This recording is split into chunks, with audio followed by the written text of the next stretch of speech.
Four. We're on live, actually. What's up, ladies and gentlemen? Your host, Justin Valencia, better known to the internet world as Sick Mexican. My co-host, Christian Ross. Take it away, Christian. No problem, guys, and welcome to the show. We're live today. It is a Wednesday, and ladies and gentlemen, this is our fifth episode of Off the Air. And today on our Wednesday show, just if you could just say a few words real quick so everybody can see what's going on. What's going on today? We just finished watching that excellent production of NXT TakeOver: The End. It was a phenomenal show. I was at work. I got stuck. I got called into work today. But everyone was texting me left and right. You know, NXT TakeOver is where it's at, baby. Chris, what were your thoughts on the show? My thoughts on the show that here's the thing on my thoughts on the show. It did not top the last show. The last show was phenomenal. Not even the quote AJ. It was phenomenal, and it was hard to top that NXT Dallas show, and that's kind of what I was expected going into the thingy. But then again, having 2 hours at this time and a little bit shorter matches. But I was excited about a few debuts and a few of the matches that were on the card. But just to continue on with this intro before you continue on really quick, buddy. Couple other things that we're going to hit on tonight, just to give everybody a quick rundown before we actually go live into the NXT TakeOver DN official review brought to you by Sick Mexican and Chris Conant. DDP, I was actually in contact with him. I'll let you guys know that on the last podcast. We may be working with DDP Yoga soon on our show, which is pretty good. And also TrenleyButler.com. And also I want to give a special shout out to a couple of buddies of mine that I got working over at WrestlingInc.com. Sean Rossat and Raj Geary, who works hand-to-hand with Vince Russo as well, who's now like a buddy of mine as well. We're going to be hitting on, I want to get his thoughts on the whole Brock Lesnar situation that's going on. Kimber Slice, what was your thoughts on him as a professional and the RIP thing, and to find out actually what was the cause, if he may know or not? And what do you possibly think of the name NXT TakeOver The End? Does this actually mean that people are going to be getting called up because of the brand split? Or do you think it's just the end of like certain feuds? And also, it's called XBW Off the Air. And off the air, we have a chat that's been crazy. We're going to discuss the booking situation. We're going to discuss some of the dream matches people want to see. And we're going to discuss a lot of information that people are going to be interested in. But Sig Mexican, please take it over from here and let me know what's going on. Yeah, so tonight, like I said, NXT The End, we're going to go over some of the matches, and I want you to elaborate for the fans that didn't watch it, like myself, what you thought of the matches and so forth.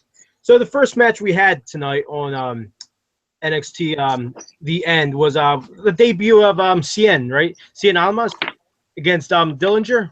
What were your thoughts? Yeah. What were your thoughts on that match? That's actually one. That was my favorite match of the night. I'm a huge Ty Dillinger fan. 10, 10, 10, 10, 10. That's my guy. The whole arena is popping for Ty Dillinger when he comes out. He starts to show off.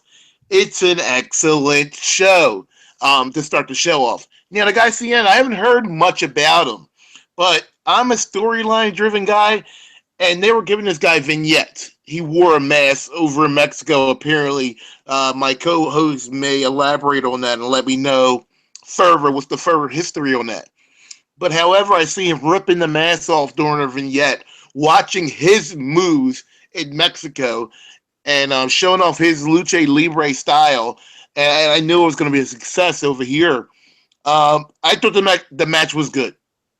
The match was just what I expected. He's flamboyant. He knows chemistry. He knows how to sell. He knows how to work a match. This guy, and you're going to hear from me first, will be a big-time player in the WWE. Now, what do you think of his debut? How do you think they presented him? do you think he'll, like you said, he'll definitely be a big star, but you think they could have improved on anything or? Here's the thing. Here's the thing. Ty Dillinger is over. He is over, but Ty Dillinger is the guy that you put against the guy that's debuting to put the guy over. Because Ty Dillinger can work a great match. He's going to keep the fans intrigued in the whole match. And Ty Dillinger is one of them cats that's never going to be more than what he is unless the fans cry for a Daniel Bryan type push. Now, that being said, I was really excited to see this guy, CN, in the debut. But during the match, the crowd was so into 10, 10, 10, 10, 10, 10, 10, 10 by Ty Dillinger that I was like, yo, what if Ty beats him in his debut? This will skyrocket Ty to the top. I don't think it would hurt CN because if he loses to him, you gotta book Ty Dillinger in the top spot, and it won't hurt CN because his moves, his charismatic. He has like a Nakamura charismatic to him. He went for a fake 619, where Ty Dillinger rolled out, and he laid there and posed, had his feet up on both ropes, had his hands behind the back. I mean, and the crowd was going nuts for it. And the crowd, CN, I don't know if everybody knows this. I took Spanish up in high school, and of course my host knows this. But CN, the real definition of it means 100.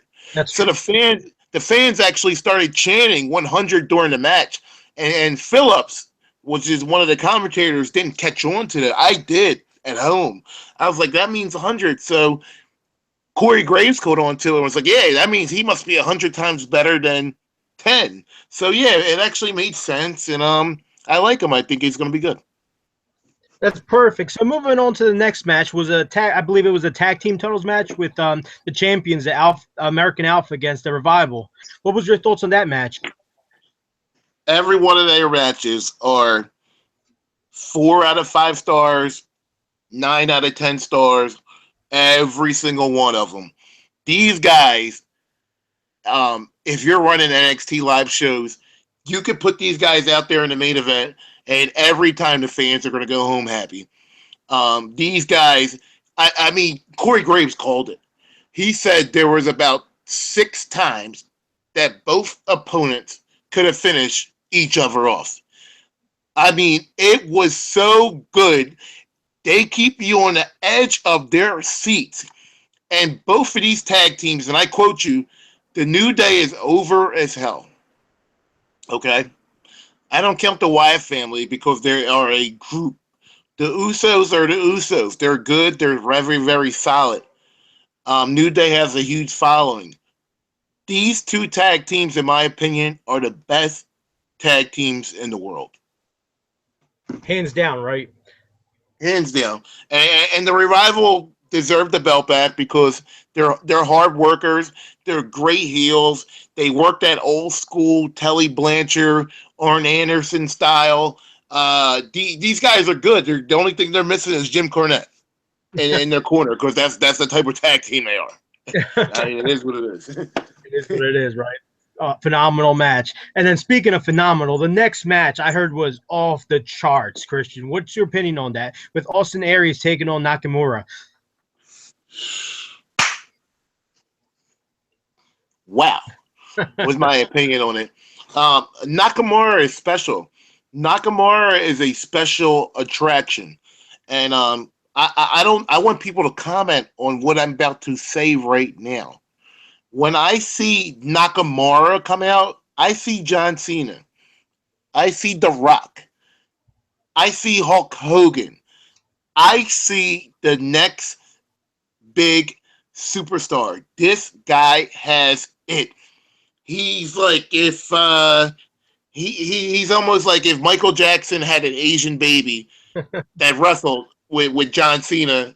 This is how the kid would look, to be honest with you, because he's charismatic. his music fits in with the violin and everything, and he's doing all the hand gestures, and he's so flamboyant with it, and he has that strong style that he'll just kill you and kill you and kill you and kill you and kill you. And the thing about Nakamura is, right? Nakamura, you're not going to see moves that you haven't seen before. But the way he goes into his moves, the way he delivers his moves, the way he presents his strong style makes you want to watch every Nakamura match. And I'm a heel when I used to wrestle. So I mainly cheer for heels. Nakamura is similar to Enzo and Cass. You gotta cheer for them when you see these guys. I mean, they're bigger than life. They're superstars. He looks like a superstar. And in my opinion, he is the best wrestler in NXT. And he soon will be a great, great, great main eventer in WWE. Austin Aries, all hats off to him. They're going to have to work his character back in. He just lost to Nakamura, which is nothing to him. He put on a phenomenal show. He actually used a lot of his moves he used to use in ROH and things of that sort, with the coming off the top with the back elbow. He used a brain buster on the edge of the ring, and the crowd popped for it. I mean, Austin Aries is a worker. He's going to be a Dean Malenko type, Guerrero type superstar once they move him up to the main roster. Hats off to both of these guys. These guys, I want to say this. Hats off to all the guys. All the guys work their butts off on the show. It's one thing to watch it at home. It's another thing to do it. These guys all work their butts off. So, yeah. And one point that we missed on, too. The Revival match. It had an ending where the Revival won the tag team titles back. Okay. At the end of the match, these guys were attacked by two random guys. Big guys that wore wife beaters like I used to wear. They kind of reminded you of like Rodney Mack. Not Rodney Mack, but what's the guy Mack I'm talking about, Just? He used to be Mike Mary's world champion at the time. No, Monster Mac, like the indie wrestler. Right. It reminded you of two damn mops. The Hit Squad. Exactly Hit Squad, I believe. Oh, is that who they are? Yes. Well, yeah. It might be that. If it's that, I'm marking right now. I'm marking. They came out and they destroyed American Alpha, which means American Alpha is not getting called up until the fall, like the rumors. But the interesting part about it is, this guy is before our time, but I'm a huge '80s wrestling fan, an early '90s wrestling fan. Paul E. Everybody thinks of Paul E. dangerously. I'm talking about Paul Ellington, who's one of the all-time great managers, Hall of Famer. Used to manage the Road Warriors. He showed up, came out. The crowd said, "Who are you? Who are you? Who are you?" It's before their time. The NXT crowd's a marked crowd. It's a crowd that they think Sami Zayn's Hulk Hogan. You know what I mean? They think Kevin Owens is Ric Flair. So they wouldn't know who a Paul Ellington is. But he's one of the all-time great managers. Google him. Watch him on the WWE Network. If you don't have it, get it. Or just use YouTube. But, yeah, I'm pretty intrigued to see this tag team in the WWE because they make the Bullet Club look like Smurfs. So I'm intrigued to see what goes on. Now, after the Austin Aries Nakamura match, I heard Bobby Roode showed up, or what was up with that? There was a promo in the back where William Regal was getting interviewed, just talking about the show, things of that sort, what's going on with what. Bobby Roode appears through a door, and he starts walking towards where Regal is, and you're going to think he's going to stop and talk. Instead, he cuts this way, goes through a door that says NXT on there, and the guy that he was walking with and Regal's face went like. The guy went up to William Regal and went, and William Regal said, "I gotta go." So what it did, that promo, was to say Bobby Roode's here, he's in NXT, and that was it. I thought they could have made it better. I thought they could have made Rude have an appearance on the show.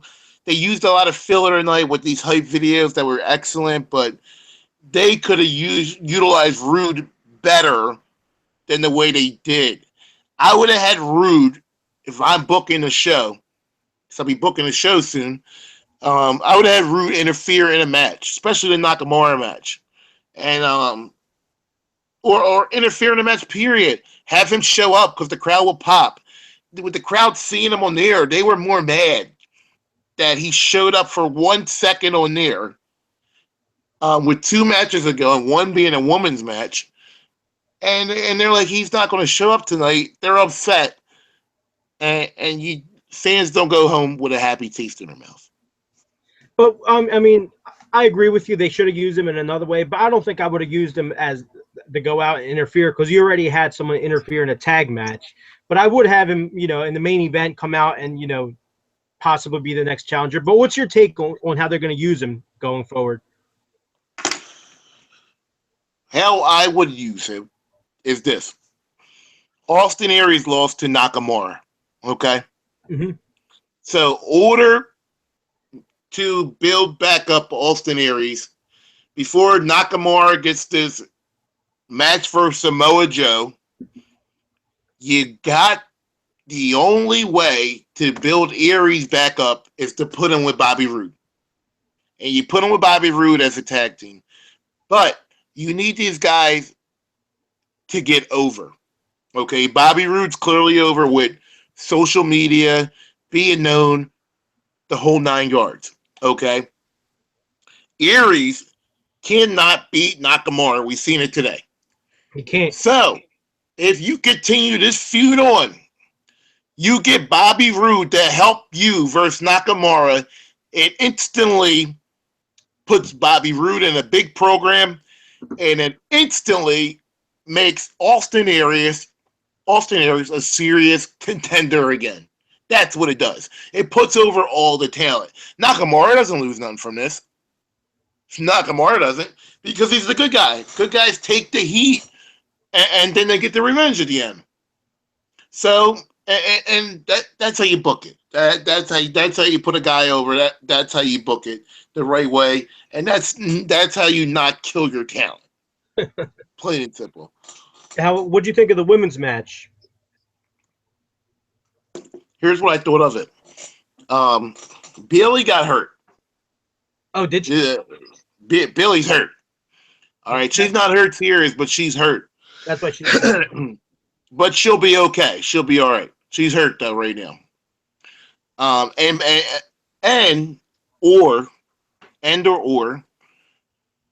she didn't. Triple H didn't want her to lose again to Asuka. So the only way to write her off, or unless she really got hurt, is to say she's hurt. Okay? So that way, Nia Jax, who I love, I wouldn't have put her in this situation at all. Because Nia Jax is a beast. Nia Jax is one of them chicks that's supposed to go out there, whip ass, fight for 3 to 5 minutes and never lose. And when she finally gets that title shot, it's an 8-minute title shot and she takes the belt. So that's how you book Nia Jax. You don't have her lose straight up to Asuka. You know what I mean? Even Asuka's a beast. You don't do that. That hurts your talent. They have Nia Jax paired with Eva Marie. Eva Marie gets hated heat. They hate her in real life. They hate her. So the whole crowd boos her. She's over right now. You could use Carmella too as well. You could have Carmella turn heel and say, hey, I'm mad. Enzo and Cass did not call me when they were going up to Raw. I'm pissed at them. F them. My shit's on fleek. I look hot. I'm better than them. You turn her heel for a program with Asuka. Okay, you have her come out and do the Enzo skit. The people boo it, and now instantly you're building your talent because she got built up. She's gonna lose to Asuka no matter what, and that's how you do it. Or Eva Marie and Nia Jax are like this. Eva Marie, every time she wrestles, she gets Nia Jax to come bail her out. So why not have Eva Marie, the most hated heel, fight Asuka, and Asuka, does some trickery on Nia and beats Eva Marie clean. And that's how you not hurt your talent. That's how you put everybody over. Has Eva Marie wrestled Asuka? Yeah, she wrestled Asuka a month back at the Access show that aired. They aired it as an NXT show back in Dallas. Okay. And she got nuclear heat, came out. Nia Jax was in her corner, and kind of like the same thing happened, and Asuka went over. That's right. I completely forgot about that. But yeah, she did get major heat. That's the only thing I can remember of that match. They call it X-Pac heat. What is that? I'm not sure. I have to. If that from what I'm hearing, X-Pac heat is like real heat where it's not the good heat. And I don't know what bad heat is. So I'm like, I was confused by what are Mark's saying now. But basically what they're saying is like, we really hate you. We're not booing you because like we like you, and we're booing you because you're a bad guy. We're booing you because we don't want you in the company no more. Would you say that's what that heat is? Would you say Reigns has that heat, or definitely not? Yeah, because they go, Reigns, you can't wrestle. And Reigns can wrestle. Reigns is a great wrestler. But Reigns is the guy that Vince and Hunter and Michael Haynes and Road Dogg sat together and said, no matter what happens, he's our guy. He's having the belt.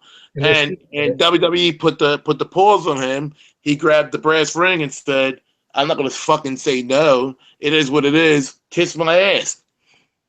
He's the guy. It is what it is. Yeah.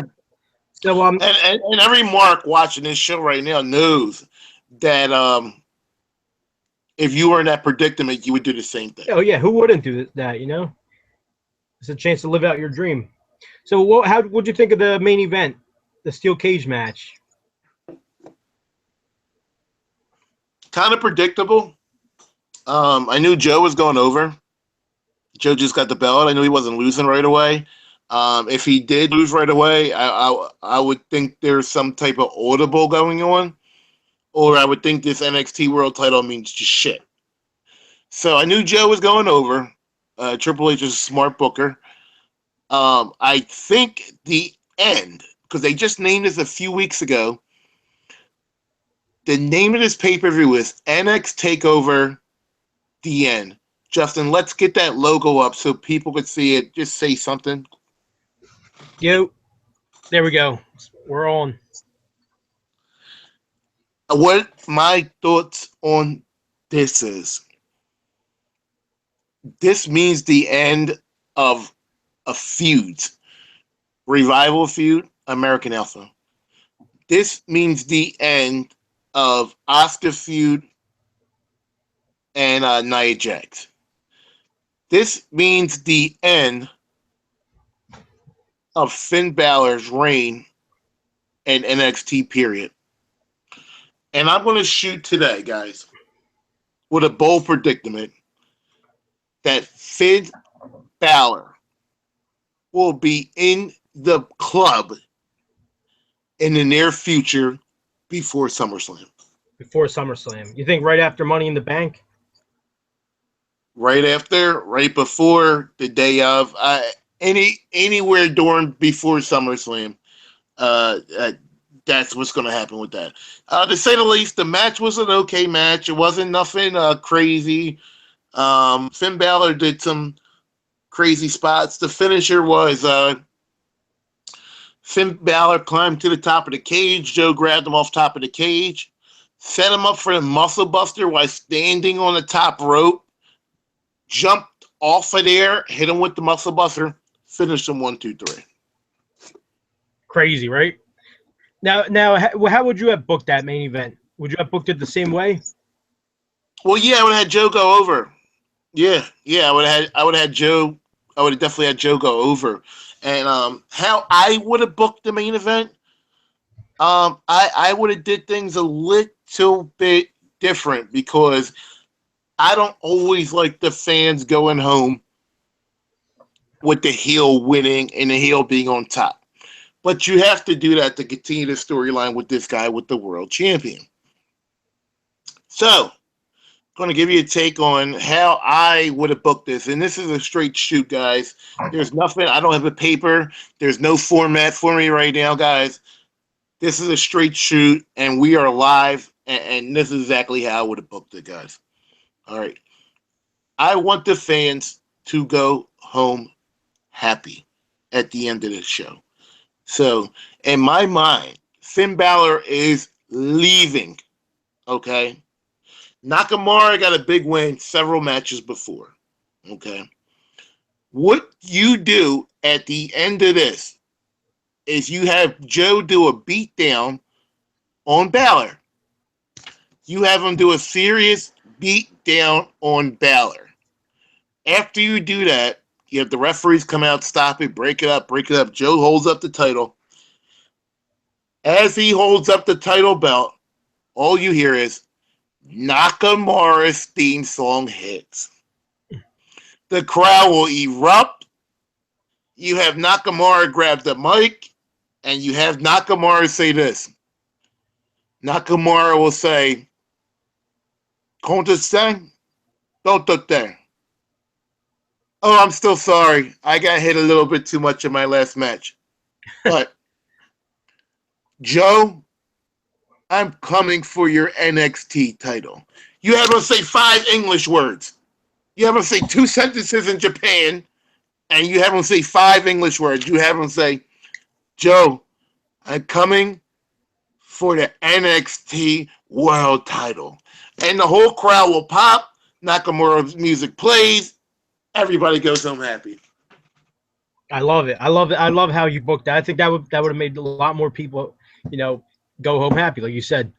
You were in the car right home, Just. You know what I mean? You're like, "Oh, Joe won, and well, we knew that, and a couple of matches was pretty cool, but you feel like something's missing." Yeah. You know what I mean? Like you just feel like it just ended with Joe holding the belt up, and then match show's over, guys. All right, good night.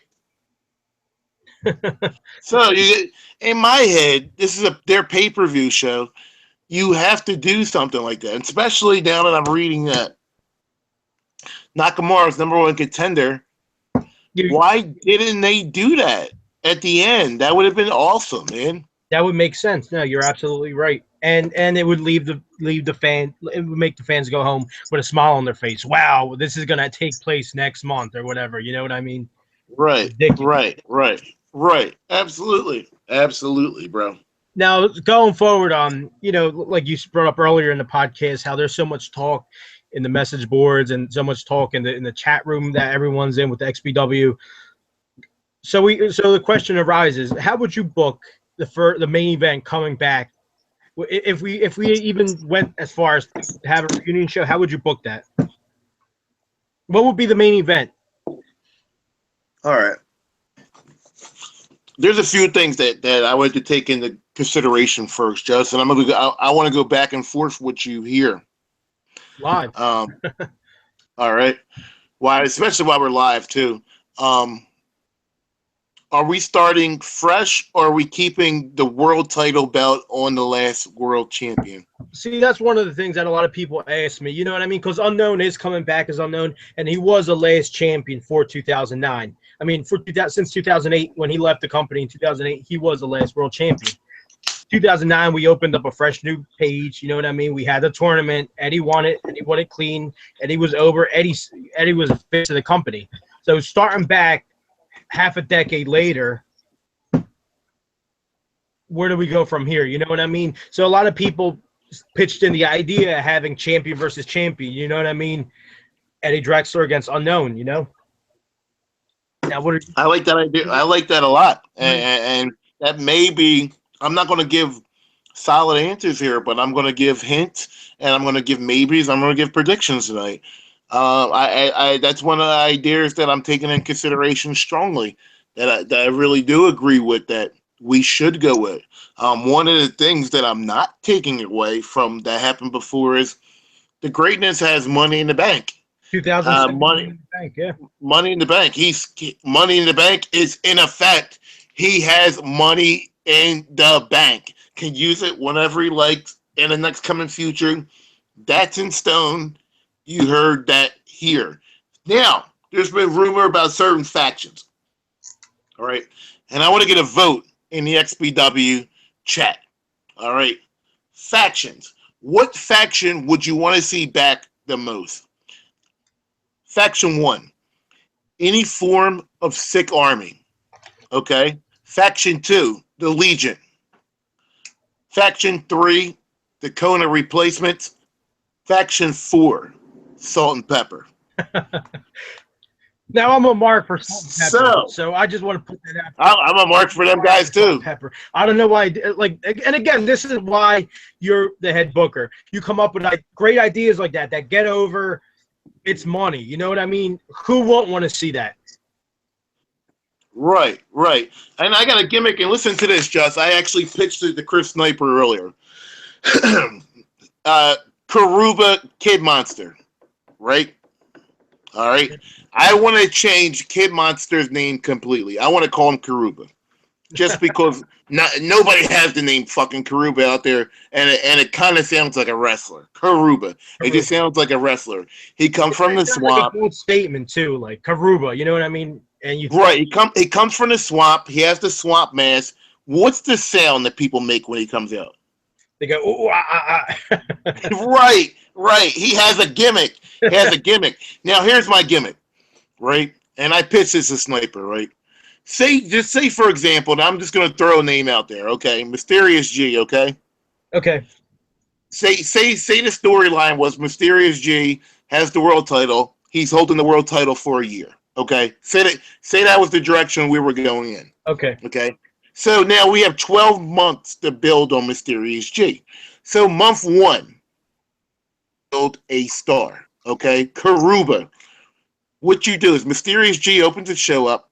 He cuts a promo, okay? And do I have one near me? I think I do. Yeah, I do. I have one near me. What happens is the lights go off, okay? Karuba has a solution that he pours inside a rag, okay? What he does with this rag is he puts it over the opponent's face. They pass out. Now, what I would do as a booker is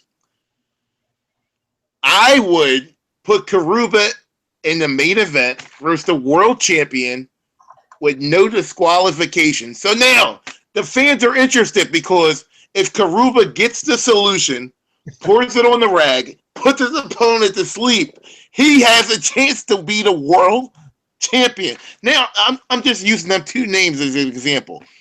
And that's not the main event, guys. I'm just using that as an example.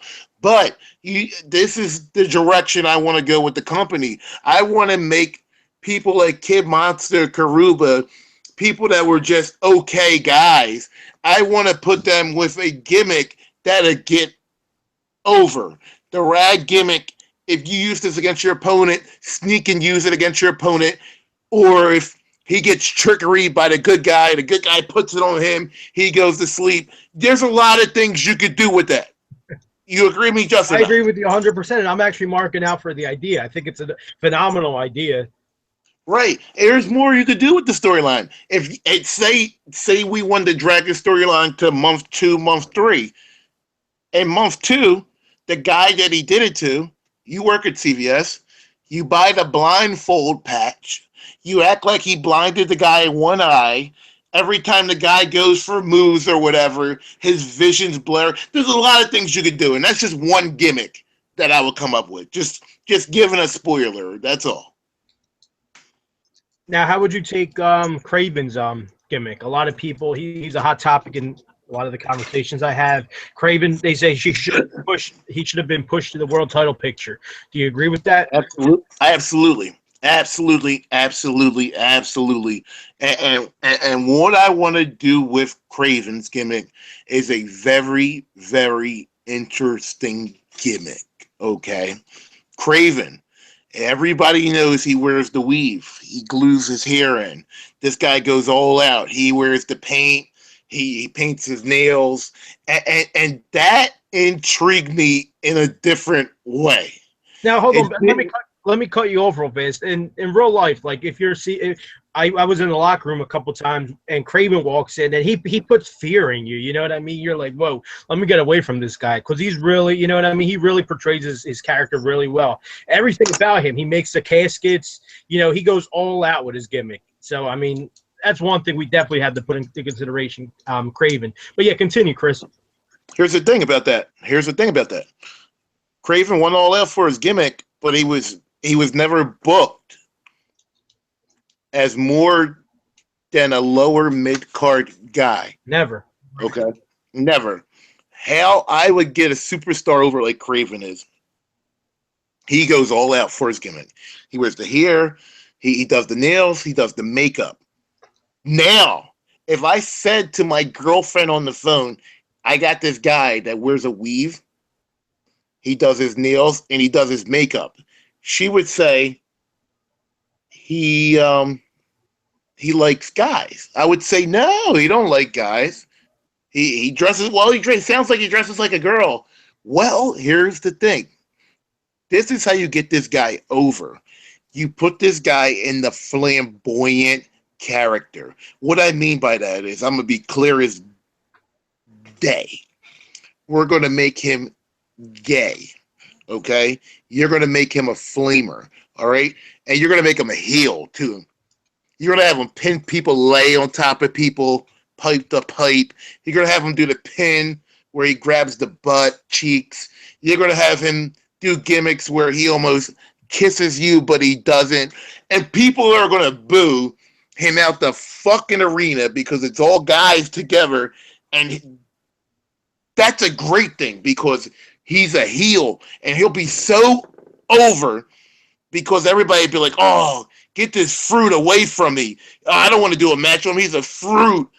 And when you actually do the match with him and he starts to grope you and grab you and almost touch you and almost do this, and you put this guy in the main event character, his heat will skyrocket so damn high that he instantly becomes a top heel in the company. And not only that, that style is the trend right now. That's a trend. That if you go down 13th and Walnut, that is a trend. Craven will have a huge following, and Craven will be a top superstar with that gimmick by far. It is what it is. I agree. I've seen a lot of potential with Craven. I booked him when I was booking the 2009 season. The second show, he was going to be in the main event against Mike Fatality, and I mean, Mike Fatality was a real hard guy to work with. He hurt some people in the past, whatever. But their styles clashed, and it never ended up happening. But I mean, I seen a lot of potential in Craven. What do you think about the gimmick I just said about using the? I guess the best word to use for it is using using them as a gold dust gay type gimmick, Well, being real edgy. I think gay is too like strong of a word. I think like flamboyant. You know what I mean? Like a Fandango gimmick. You know what I mean? Fandango has that flamboyant gimmick. Well, here's the thing, Just I want him to cut promos at Woody's. Oh, damn. I want him to have She Mills escort him to the ring on some occasions. I want him to have gay guys saying, "You guys are the fruits." I want that.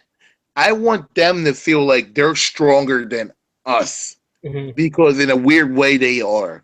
Because they are strong because they actually say how they really feel. Where most of us, we hide behind cellular phone and text messages and internets. They are out of the closet. They are very strong people. And I want to make that known that no matter what you are, you can come successful. And I want to make that clear in this company. So me personally, that strong character is stronger than mostly everybody on the roster for even attempting that character. And at the bottom of my heart, I got nothing against them. I love them to death. I got friends. I got family that are. I think that is strong as hell. And I would love to push him in a main event character if he used that flamboyant character that I'm talking about. Now, moving on to another superstar, Joey Morte. Joey Morte's been in the 2009 season. He got built up as a hardcore guy. Great guy, phenomenal guy. What's your opinion on him? Or how would you use him? This is what I would do with Morte. This is what I would do with Morte. I would build Morte up with vignettes because Morte's vignette / promo that I seen was one of the best promos I've probably ever seen in XBW. You guys had to cancel XBW show. Morte made the phone call to cancel the XBW show. Morte took it himself to do that. Joey Morte is a promo guy. He is almost like Bray Wyatt when it comes to promos. I love Morte in promos. Morte is the type of guy I would book him like this, where Morte cuts 8 promos a month and have 2 matches a month, because you're not going to want to see a Joe Morte match every show. Not because Joe Morte can't work, he can. I just watched this video he posted in the chat. He could work. I want to make Joe Morte special. I want to make Joe Morte have some type of power. I want to make Joe Morte have some type of connection to where Joe Morte has control over all these different situations that's going on behind the scenes, and we're forced to listen to Joe Morte. So when he actually finally wrestles, it's special. So kind of like the network gimmick, like he would work for the network? Oh, he would be the network. He would be the network. Every time we have a problem with something, every time something goes down, Joey Morte would say, well, the network doesn't want to see that. You know what I mean? Tonight, Jason Cage announces there's a death match between Sick Mexican and Mysterious G. Morte will come out, he'll cut a promo and say, well, sorry to inform you, but the network doesn't want to see that match tonight. So the network book you guys in a technical match tonight, whatever it is. But Joey Morte will be the voice of the network, quote unquote. Joey Morte will be the network. And I love it because Joey Morte can cut that promo and he could be the main character of the network. I agree. The question that arose after the podcast that we broadcasted is the whole Mysterious G baby daddy gimmick. Are we finally going to find out who the baby daddy is in this season?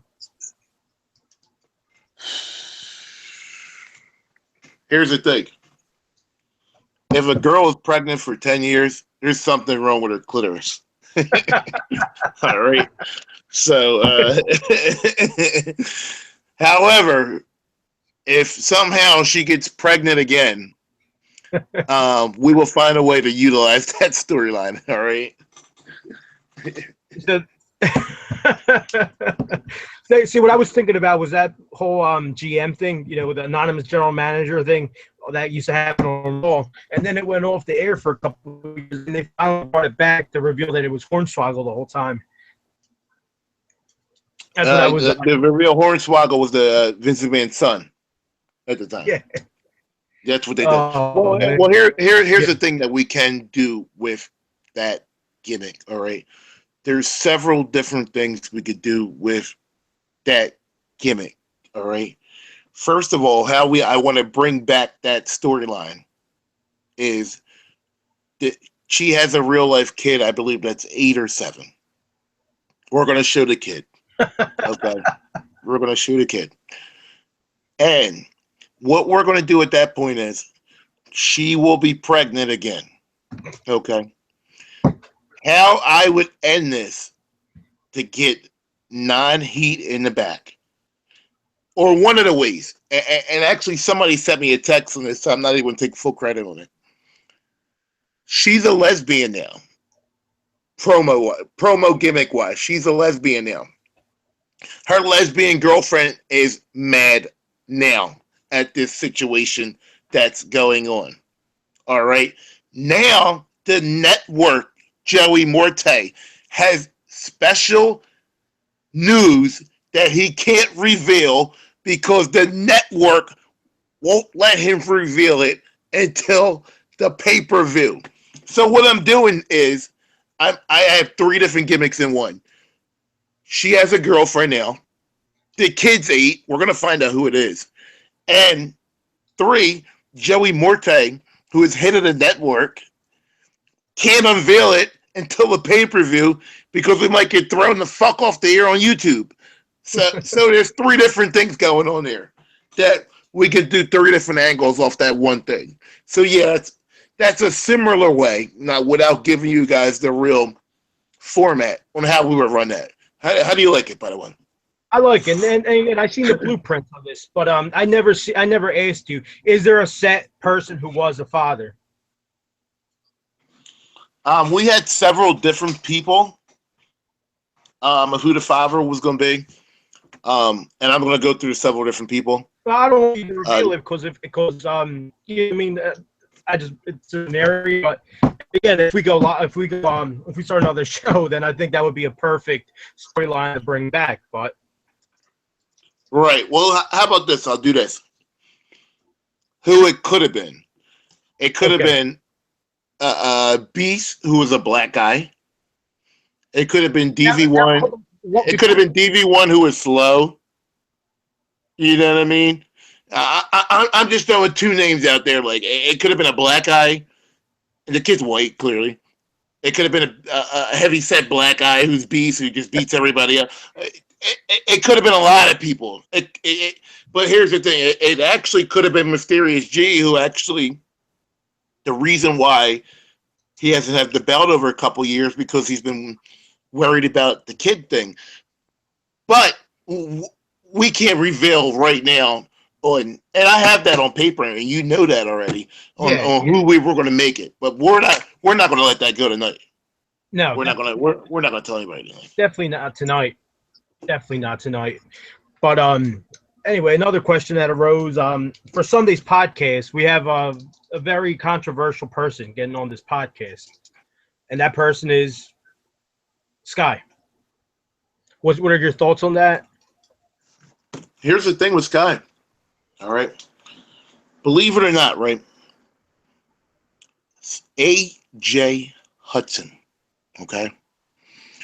AJ Hudson, real deal, Mr. Primetime Chris Conant, had one of the most illustrious feuds in UCW history.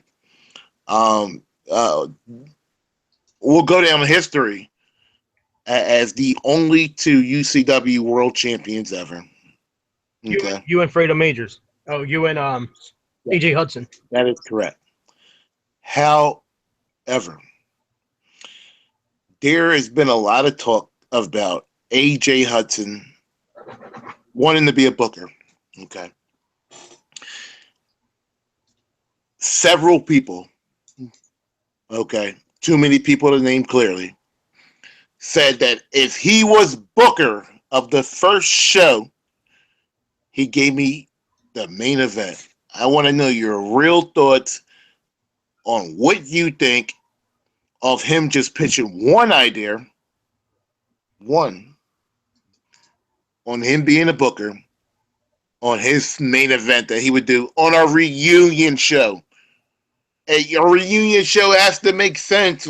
When Vince and them, to keep going, when Vince and them did the reunion show for Raw, DX show back up, APA show back up, Rey Mysterio show back up, Ric Flair show back, everybody that was on Raw before show back up. All old characters, all old stuff, no new stuff. So on our reunion show, which is our first show back, His main event he won the book was Mysterious G versus Unknown versus Chris Sniper versus Sky for the vacant XBW title. I want you to take a full minute to 2 minutes to explain how any of that makes sense, and would you ever go with that? And I just want a clear answer so everybody can cool the ice on who you would make the booker. And I totally will agree with it, whatever you say at the end of this, because I respect you. Now, going on that main event again. I personally think that's a bad idea, and here's why. Here's why. If that was the first main event, the one guy's a pro wrestler, so you can't say nothing bad about him in that position. But you have three guys who haven't wrestled in over half a decade at most. You know what I mean? I like the shades. You did this with Chris with Brownie, so I had to get you back. you started holding Brownie during the middle of a serious question, and Chris was like, "Oh, he did that, man. He got me right there." It's like I put him down. Actually, they're from Liz or whoever they're from, or whoever I get them from. It's funny though. But that's a shoot for. Look, it distracted me. It caught me off guard. But anyway, back to that main. That's a shoot. That's a shoot. Back to H. Back to that main. I think that main event it would make. Not only would it not make sense, it would be a very sloppy main event because, you know what I mean. It's four guys who haven't worked together in like 10 years probably. So it would be all over the place. There would be no set moves, no set spots. You know what I mean? It would just be sloppy. That's my opinion on it. What's your opinion on it? I mean, you pitched the idea, but you never gave us your opinion on that match. How would it go about? Well, here's the thing, Just. Here's the thing. You like and I briefly went into it. Mysterious G, Unknown, Chris Sniper.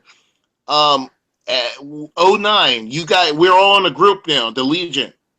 So why the fuck are we fighting each other? We're all in a group.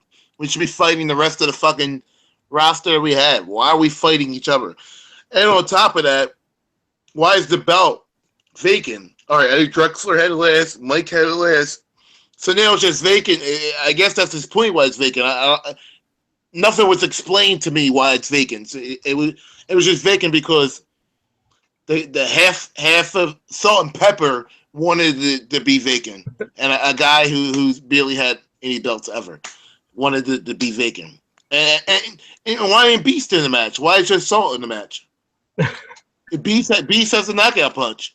This guy, I can count on my hands how many guys he defeated in the company. You know what I mean? So, in my opinion, the main event sucks. It sucks. It doesn't have any logic to it. If you're going to do that match, you can't even do that match with all the Legion, because why would all the Legion be mad at each other? There's no reason to do that match. There's no logic. Gar's not even a fucking face no more. Who's the face in the match? Chris ain't a face. Mike ain't. You know, and Salt and Pepper, you're a face because we're cheering for you, but you act like a heel. So like, I don't know what you are. How about this? Fredo Majors, Sky, Salt and Pepper. This is a shoot. What is his gimmick? Who's that? Fredo Majors? Or Sky, or Salt and Pepper. What's his gimmick? What's his gimmick? I like the Salt and Pepper gimmick. He was. What's his gimmick though? What's his character? Tell me what's his character. Just tell me what it is. And I'll wait. I got time. I can't really think of a gimmick for him. I mean, he used to come out with the Viola head. Yeah, but what's his gimmick now? Like, every wrestler has a gimmick. What's his gimmick? I guess he's a party animal. I can't really. He never came out with beer. He never came out with chicks. He never came out with fucking crazy shades. So here's the point I'm trying to get at. Right now. Fredo Majors, right? You have Sunday night to say whatever you want to say about me, all right? But to me, to you, we had one of the longest, prolific, and the best backyard company ran WWE style ever. I didn't have the most fun in this company, but it was the most professionally ran backyard company I've ever worked for. And they made you the world champion. And I said plenty of times on why they made you the world champion, too. I want you to tell me, and I would love to be on the show, but plenty of people are saying, you don't want me on my own show. You just want sick Mexican there. All I ask you is this. Let the people know that you want me on the show because there's personal questions about the professional business. We're not taking it personal because this isn't a personal thing because I personally like you. I think you're a friend. However, in the wrestling world, there's ups, there's downs, there's heats, there's pops. And I want to get everything off your chest, and I want to get everything off my chest. I don't have a problem with you at all. I take shots at everybody. I just take more shots at you because they're a layup. They're given to me. It's an alley-oop, and I just got to dunk the ball. So where I'm trying to get at, AJ Hudson, is what you booked didn't make sense at all. And for you to be a booker with me, you gotta make things make sense. And if that isn't clear to you, message right now. Hit my phone up on the message board. Write a comment below, and I'll be happy to answer it live right now. If not, on Sunday, all I'm saying is I want to be there because there's some things that I want to let people know that nobody's ever heard before unless they were in the independent business but me. And that's it. Well, I thank you for that. Quickly though, Just not to change the subject or anything. There is two topics I wanted to hit on tonight. Brock Lesnar, Just this was breaking news to me. He's doing UFC 200, and the opponent they got him facing is a tough cat. I don't really follow UFC, but I'm just hearing he's a tough cat. Where do you go with Brock after this? He's booked for SummerSlam. If he loses, where do you go? If he wins, where do you go? If he gets his ass kicked and can't compete at SummerSlam, where do you go? What do you do at this point? Because he has WWE hogtied because he gets $3 million a year and he's allowed to do whatever the fuck he wants. But Vince is happy to have him for a couple shows a year. So what do you do? Well, I mean, you see the outcome of this pay-per-view. You know what I mean? If he loses, there's nothing much you can do with him. You know, you have to make someone pin him at the next pay-per-view to make a name for themselves. That's a given right there. You have to have Bray Wyatt or, you know what I mean, someone pin him so they escalate their gimmick, you know, escalate their career. But if he wins, again, it's another situation. What happens if he wins? Where do you go from there? What would you do? I mean, I guess the same thing I was going to do with him from before, right? I mean, I honestly, I don't know. You know what I mean? Vince is in one of them tough situations where you had to book the guy. You got to sign him under contract.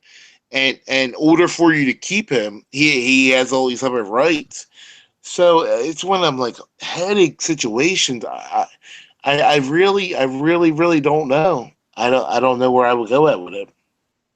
Yeah, he's in a tough situation right now. But I mean, they'll still make money off him. Even if you have him signing autographs, even if you have Brock Lesnar signing autographs, you'll get your money's worth. You're absolutely right. And another thing that we're going to take a serious note for, Kimber Slice died, and I want to say rest in peace to Kimber Slice. One of the big reasons why I want everybody to Google Survivor season 22. Type in Christian Ross / Kimber Slice. He was actually a top 100 contestant with me. So me and Kimber Slice would actually, if gotten chosen, to be on the same season together. I thought that would have been pretty intriguing. Him on the island with people. I thought that would have been pretty cool. But rest in peace, Kimber Slice. I followed him when he was doing his fighting thingies, and I always thought that was like pretty cool. I was like, oh my god, this guy's going around beating up people or whatever. But yeah, what's your thoughts on Kimber Slice? Oh, he was great. You know, all his underground fighting. I was a big fan of him. When he signed with UFC, I was like, oh man, this guy's gonna be unstoppable. This guy's gonna be like, you know, he's gonna be like that saying, the unstoppable truck running into the what was that saying? I forget the name of it, but whatever. I thought he was gonna be great. I mean, sadly that wasn't the case, but I mean he was still good. You know, his fights were still entertaining. Right. He's Kimbo. The movable object, Yeah. he's the invincible force or whatever. They always use it in wrestling. Yeah, right. We always go to it. Quickly too. I just want to hit on a couple things before we end the show tonight. Ladies and gentlemen, we'll be doing a Money in the Bank review beforehand, predictions, and then we'll do one afterwards. I'll tell you what you guys think about that as well.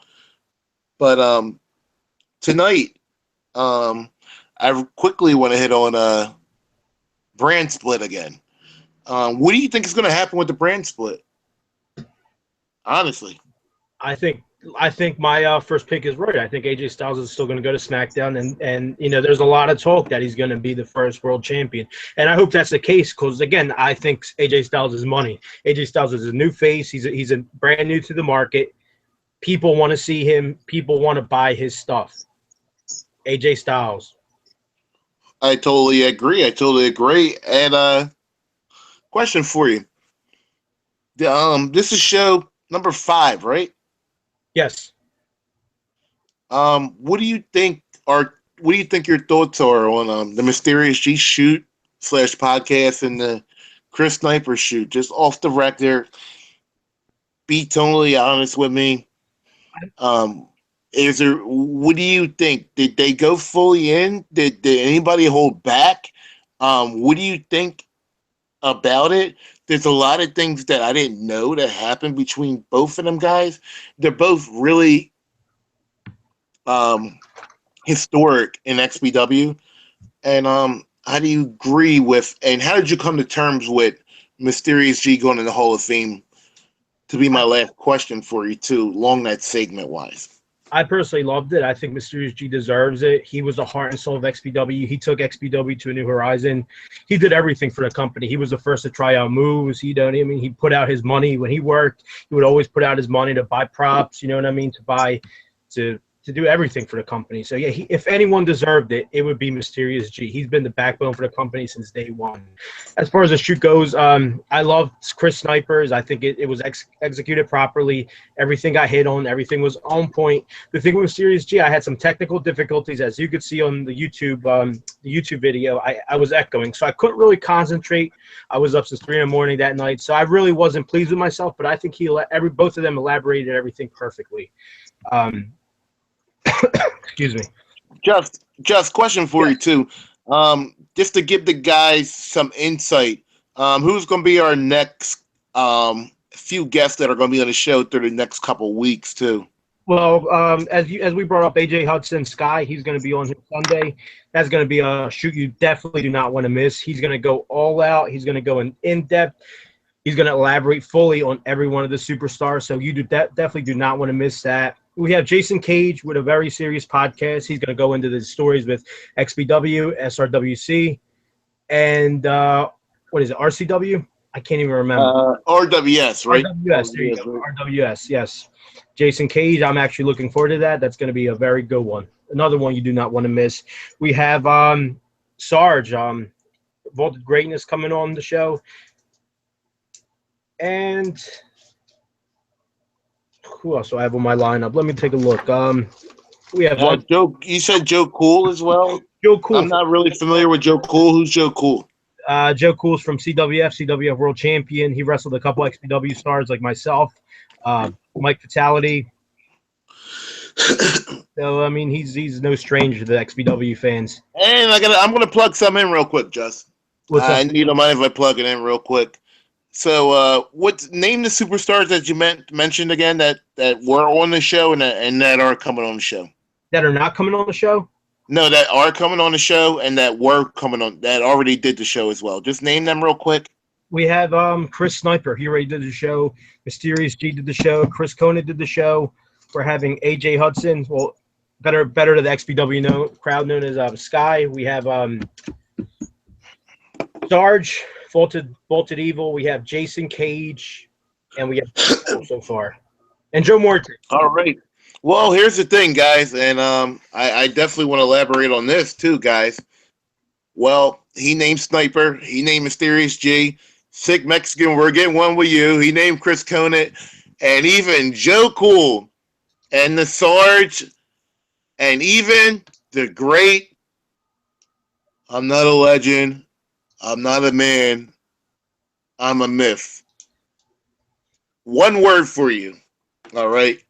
Our newest sponsor officially agreed. All right. And it will happen, and we'll actually plug this in this Sunday. Our newest sponsor is, and we're actually going to be in collaboration with WrestlingInc.com for the AJ Hudson Sky Shoot podcast, and it's going to be brought to you guys for the first time ever by DDP Yoga. Don't forget about and try DDP Yoga. Use their specialty. They're awesome. They have the Max Pack. Use the likes of John Cena, AJ Styles, Chris Jericho, and tons of other WWE superstars who love using DDP Yoga. You can get a special 3 months, 3 of the app free at ddpyoga.com/offtheear or ddpyoga/wrestling Inc. Also, The Resurrection by Jake the Snake Roberts is now available on iTunes, Google Play, PlayStation, Amazon, YouTube. Drinking tonight, guys, so sorry about my slur with the fucking gap in my teeth. So make sure to check out and tweet DDP Yoga or tweet Chris Conant to let them know, and we will send you. Also, you can see it on film, DVD, Blu-ray, or Netflix, guys. Just to let you know, guys, we're going to be with DDP Yoga and Wrestling, guys, officially now. And I just want to let everyone know that Resurrection is definitely a tearjerker. It really goes into the life of Jake the Snake. Whoever hasn't watched it should and is a wrestling fan and is a fan of Jake, definitely go out and watch it, buy it, order it, whatever. Just watch it. Great movie. Great documentary. There you go. And, guys, we will be going on live, guys. Our next show, guys, probably our biggest year to date, guys. I've had a ton of feedback, guys. This will be a shoot interview you guys don't want to miss. This guy is charismatic. He has had the most heat in any backyard company I've ever seen. This guy is a pro now. This guy did pro shows at my pro company that I was working for, ACPW, and used to come down and talk to Chris and work the amateur shows with Ace as well. He's definitely a legend. He's definitely paid his dues, definitely did his thing. His name is AJ Sky Hudson. Please tune into it. AJ, I'll ask AJ is we have this DDP Yoga going on now. Please join it. If not, I'll be the host and I'll be happy to go over the Max Pack with you. Until then, we'll see you Sunday night, 11 o'clock. I'm your favorite wrestler's favorite wrestler, join with the Sick Mexican. Sick Mexican, plug your Facebook in, plug your YouTube site in. Let them know where the people can subscribe, like, comment, Facebook, or message. And everybody in the group chat, please put a like sign up because this is where we're getting our sponsors from. And please comment and message and text us. Sign out, Sick Mexican. Let them know what you're about. Plug in where you're from. And rock and roll, baby. This is Christian Ross, Chris Conant, the real deal. The Too Sweet, just here we go, baby. That's right, baby. I'll see. So I'm signing off. Oh, my bad. If before we end the show, I just want to sign off and tell everyone my Facebook is facebook.com/I hate Justin Valencia. That's right, facebook.com/I hate Justin Valencia. Just add me, shoot me an email, shoot me some messages, shoot me some ideas what you want to see on the show, and we'll be more than happy to put them on. So thank you for tuning in. As Christian said, everyone on the message board, everyone on the chat, please shoot us a like us, leave us comments. We love each and every one of you. You know, hopefully we'll be back up and running shortly, later on in the year, and we'll rock out.